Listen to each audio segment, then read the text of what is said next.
Hi guys, welcome back to my channel. In today's video we're going to be rehousing even more tarantulas.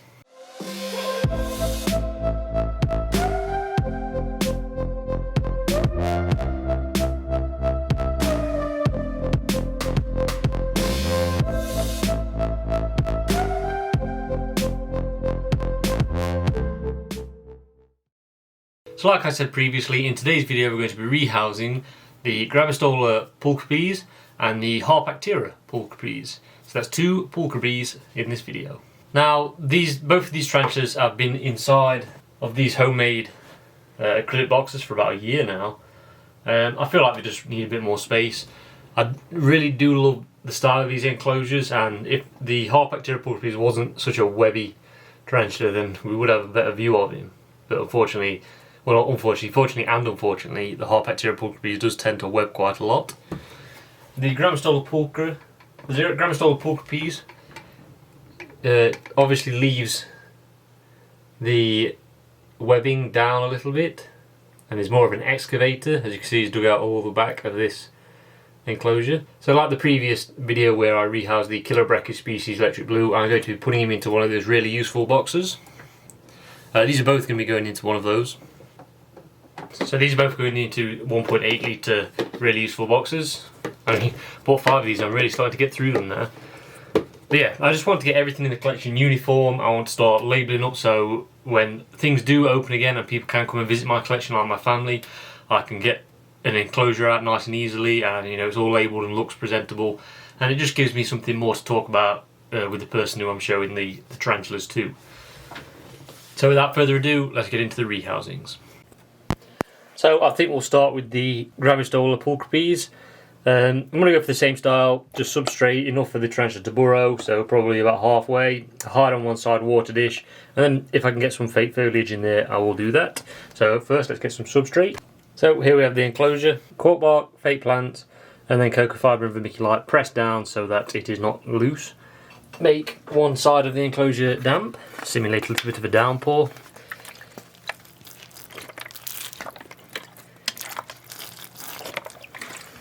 Let's move the water dish back over.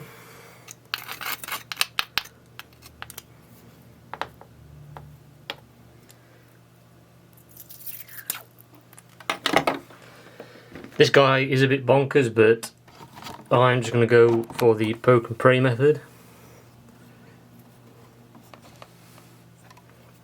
Start by removing the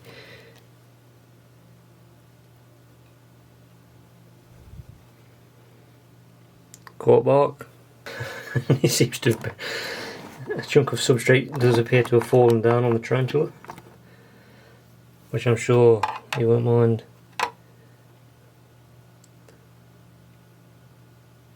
One little pellet.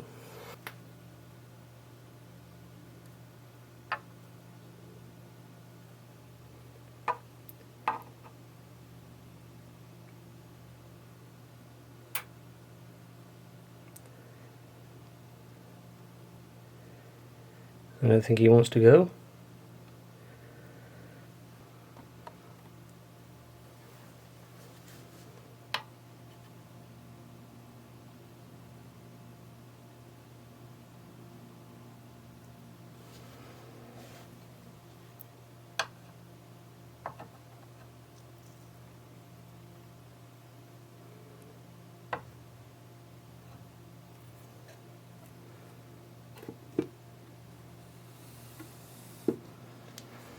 And there we go, one Grammostola Pulchripes. An absolutely stunning spider when they aren't covered in substrate.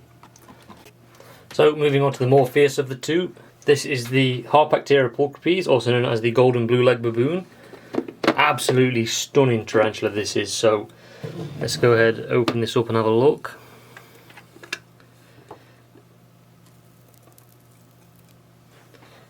It looks like it could be in heavy pre-molt.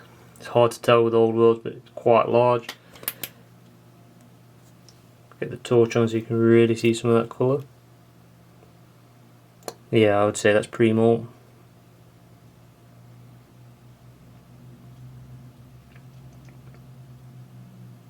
Absolutely gorgeous tarantula. I'm a bit apprehensive about moving this one now.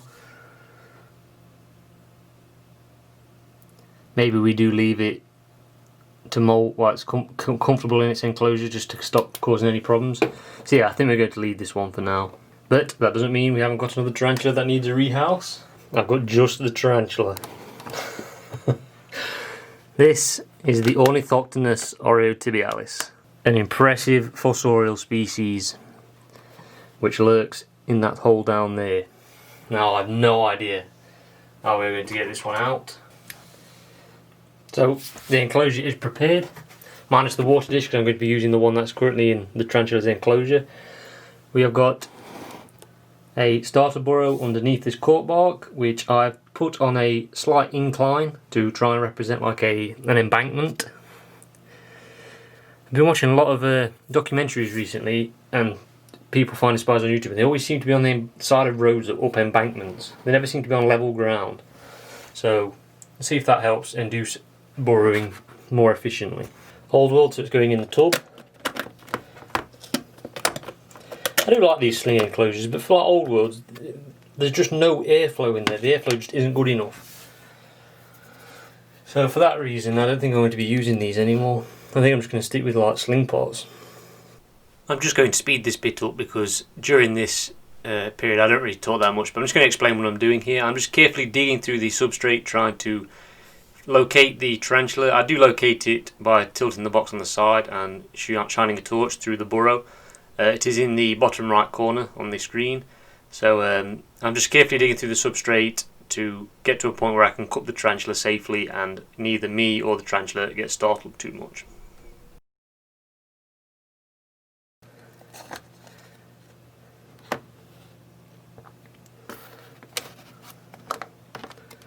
Straight into the new enclosure. A lot bigger than last time I saw it.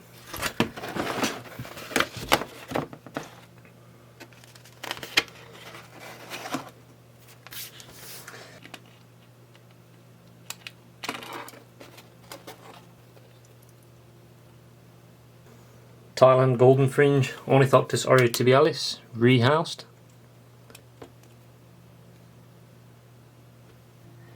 Can't really see much, so let's just wait for it to settle down.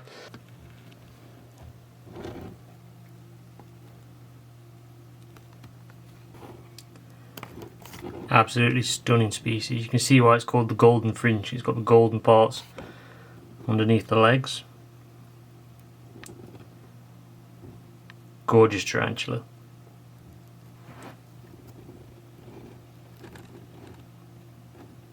Ornithoctonus Aureotibialis.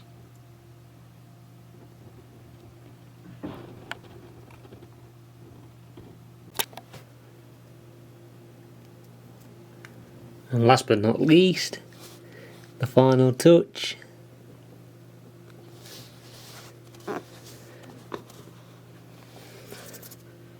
Straight enough.